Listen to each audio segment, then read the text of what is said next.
SP આંગડિયા પેઢી છે જે કે સોની બજારમાં આવેલી છે, એમના 2 કર્મચારીઓ સાથે આ બનાવ બન્યો હતો. એક એસપી આંગડિયા પેઢીના જે માલિક છે એમને એમના દુબઈના કમિશન એજન્ટનો ફોન આવ્યો હતો કે એમના એક માણસને ત્યાં દુબઈમાં 50 લાખ રૂપિયાની રિક્વાયરમેન્ટ છે અને એક ઇન્ટરનેશનલ નંબર એમને આપ્યો હતો અને આ નંબર ઉપરથી એમને સંપર્ક કરી 50 લાખ રૂપિયા અહીં રાજકોટથી મેળવવાના હતા અને પછી દુબઈ ટ્રાન્સફર કરવાના હતા. તો આ કામે જે ફરિયાદી વિરલ વ્યાસ અને એમના એક સાથી કર્મચારી બજરંગવાડી વિસ્તારમાં ગયા હતા રૂપિયા કલેક્ટ કરવા માટે. ત્યાં એમની સાથે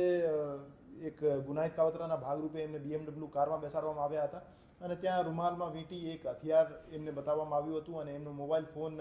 લૂંટી લઈ અને એમને પાસે સ્પીકર પર રાખી ખોટી કબૂલાત કરાવી હતી કે અમને 50 લાખ રૂપિયા મળી ગયેલ છે, જેથી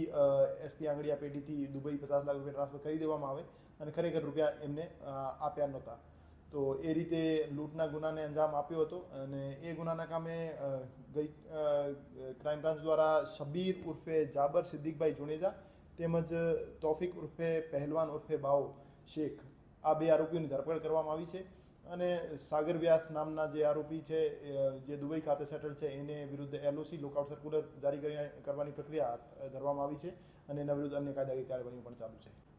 આ 2 પૈકી શબ્બીર ઉર્ફે જાબર સિદ્દીકભાઈ જુનેજા વિરુદ્ધ 4 ગુના દાખલ થયેલા છે, જેમાં એક અટેમ્પ્ટ ટુ મર્ડરનો ગુનો છે, એક આર્મ્સ એક્ટ હેઠળનો ગુનો છે અને 2 જુગારધારાના ગુના છે.